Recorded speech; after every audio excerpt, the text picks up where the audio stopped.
This is Boomer Life on CISL 650. 'Cause I'm the tax man. Yeah, I'm the tax man. It's Boomer Life on CISL 650. Sterling Faux with you. There's the Beatles and Taxman. Of course, we're talking about debt and solutions to debt. Our guest is Phil McCourt, Senior Vice President with Abakhan and Associates, proposal administrators and trustees in bankruptcy. They have 5 offices around our province, including Surrey, Vancouver, Victoria, and upcountry in both Vernon and Prince George. Before the break, Phil, I was talking about RRSPs. Last night, of course, was the deadline. There were fewer of us making RRSP contributions across Canada, and the amounts that we're contributing appear to be diminishing every year. Apparently, it's the average about $4,000 for 2014. Nonetheless, many of us have participated and accumulated some RRSP money. When we come to the end of our financial ropes, with everybody mad at us and in serious difficulty, to the point where we should sit down with a professional like yourself, a trustee, and discuss our options. What's happening with our RSPs? Are they fair game for people we owe money to? I don't know. I don't think that creditors can take judgment and attach RSPs. Okay. I have to caveat again. I'm not a lawyer. I don't think that can happen. I've never heard of that happening, actually. I've heard of it happening in receivership, different topic. But certainly in bankruptcy, in the bankruptcy world, the RSPs are sacrosanct. Our RSPs, the trustee in bankruptcy cannot take a person's RSP, except for what they've invested in the RSP in the last 12 months. Okay. In the 12 months prior to bankruptcy. So anything before that, before 12 months ago is yours. But, and as you were mentioning in the break, actually, what happens a lot of the time is in the couple of years that people are trying to deal with their debts, they often cash in their RSPs to pay off their debts. Right. So it doesn't quite often it doesn't become an issue. I have had it. I remember a situation where a woman phoned me and she had a bunch of debts from a divorce and she had a $250,000 RSP. If she filed an assignment in bankruptcy, she was going to get to keep that $250,000 RSP. But that's very unusual. Okay. Very exceptional. Well, it is kind of a sad story, though. And again, I think this, Phil, in some ways, speaks to a lack of information on the part of the Canadian public. We don't know the rules when it comes to insolvency very, very clearly at all. So if we believe that something is true, then whether it is or not, it is on our heads, right? That's true. And so, but it's kind of sad that as you were just pointing out, if over the course of a year or two before the whole thing just collapses and you end up in the office of a trustee, people do that. They withdraw money from their RRSPs in order to service debt because they've got so much of it that this seems to be the only remedy, when in fact they're taking money from themselves that they may not need to have done, right? That's correct. But I think that only just shows that people want to pay their debts. Most people want to pay their debts. And they try and do whatever they want to do to pay their debts. And right. They work at it, and eventually they just can't do it anymore. And that's why we're there. They can't do it anymore, and their whole life is paying down debts, and yeah, that's why we're there. Okay, I'm pulling my hair out, Phil. I can't do it anymore. I'm going to call you up. I'm going to go to the website, abakhan.com. I'm going to find out your phone number, and I'm going to arrange to come down and see you. Walk me through what that's going to be like. People have all kinds of questions. It's the unknown. People don't know what they're getting into.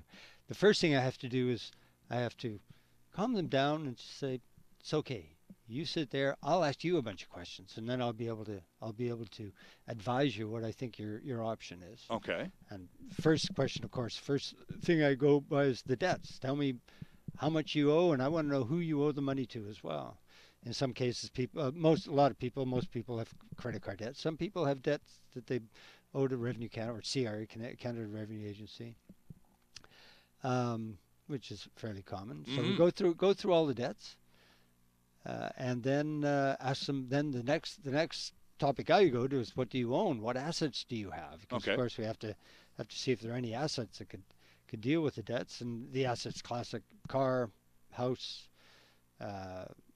even right down to the mundane furniture and appliances, tools of the trade, and stuff like that. Find out what they have in assets and what might be available out of those assets, what equity might be available in those assets for creditors, and then in the bankruptcy. And then the next is income. What is your net income, after tax income? What do you put in your jeans every month, Right. from your job?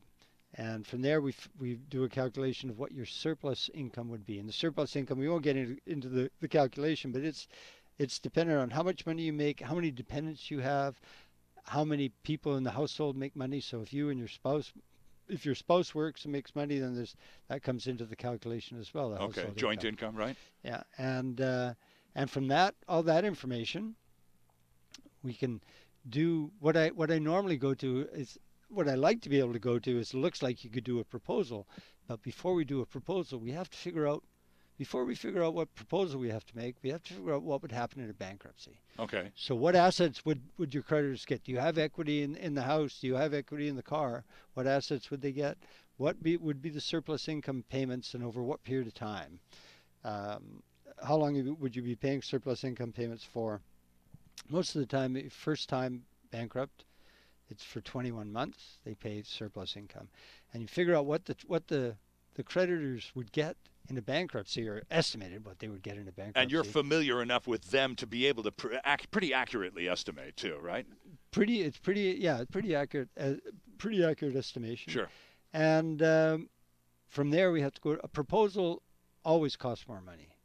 It always has to cost more money, because the creditors have to be better off than they would be in a bankruptcy. Sure. Okay. And so then you figure out, okay, what do we have to offer in a proposal? If the creditors are going to get 20 cents in a bankruptcy, offer them 30 cents in a proposal. Right. And then we go through that whole process, what that would take, how many you'd have to pay for 60 months. However much money every month you'd have to pay for 60 months. Could you do that? Do you think we'd, and work that out? Okay. And now, where do the creditors come in, and who? Once you've determined, you've asked these series of questions. You know how much money the client has, what their cash flow is like, what their assets are or aren't, and their ability to pay X number of dollars per month. And they're anxious to pay because they don't want to go bankrupt. They want to do a consumer proposal and be a little more proactive about resolving their difficulties. Yes. So then, how do the creditors say yes or no to the money that you're proposing? Who accepts on behalf of the creditors? Once the proposal is filed, and it's filed with the Office of the Superintendent of Bankruptcy, but once the proposal is filed, we have 5 days, and usually it happens earlier than that, to give notice of the proposal to all the creditors. Okay. So we send out the proposals to all the creditors. The creditors look at the proposal, and they have 45 days. In a consumer proposal, they have 45 days in which to come back and vote on the proposal. Okay. And actually, the thing about consumer proposals, if nobody votes at all in those 45 days, the proposal is deemed to be approved. Okay. All right. No news is good news. No in news that is regard. good news. Okay. Exactly. Right. So, but the requirement, if creditors do vote, the requirement is that for a proposal to pass is that 50% plus one of the dollars vote for the proposal, then everybody is bound by the proposal. Okay. When people come to you in that first meeting, as you've just described the process to us, Yes. and in many cases they're in pretty bad shape, Yes. and they assume that they're going to have to go bankrupt, and in many cases they assume also that they're going to lose their house. How frequently does that happen, Phil? Losing your house. If there is no equity in your house, if there's no equity available to a bankruptcy estate from your house, and what are the factors that have to come into to equity. The value of the house, the amount of the mortgage, the amount of the remaining, mortgage, right, the sure. balance of the mortgage remaining, the cost of selling the house, the commission, sales commission, and such. If you're joint tenant with your wife, so your wife owns one half of the house. Sure. And then if you're in bankruptcy, you're also, and you live in the Lower Mainland, for example, or the Greater Victoria area, you're given a $12,000 exemption according to BC law, where you can keep $12,000 worth of equity in your house. Okay. So, after taking all that into account, if there is no equity in the house from the house available for the bankruptcy estate, the only way you could lose your house is if you stop paying your mortgages. Oh, okay. You know, and assuming that the reason you're still there is because up until at this point, at least, you've been able to make your mortgage payments. Making the mortgage payments. Yeah, the trustee can't deal with the trustee in a proposal or a bankruptcy does not deal with secured debt, which is this mortgage is secured debt. Right, and we talked about that earlier. Yeah. So again, though, these are mistakes or myths, perhaps a better adjective, Phil, in terms of the way people perceive the process. I'm in such deep trouble, I'm probably going to lose my house. everything. Yes. And so they put off, because they don't want to lose everything. So rather than confront the situation, they just delay. And that doesn't help anybody, does it? It's the basic human fear of the unknown, Sterling. Right. We don't know. And I think, and then they come and they see us, and most of the time I think they're pleasantly surprised. Well, I would imagine so. I mean, it's no fun being at the bottom of the financial barrel and being bombarded on all sides.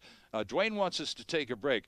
Very quickly, just before we do, when you go to see a trustee like yourself and you have that initial interview, when do the phone calls stop? When do the nasty letters and the threats from the collection types, when does that stop? That should stop as soon as we get the certificate, which is issued from the superintendent of bankruptcy. It stops when the next call you get from a creditor, you say, "Talk to my trustee." Oh. And then they can't phone you anymore.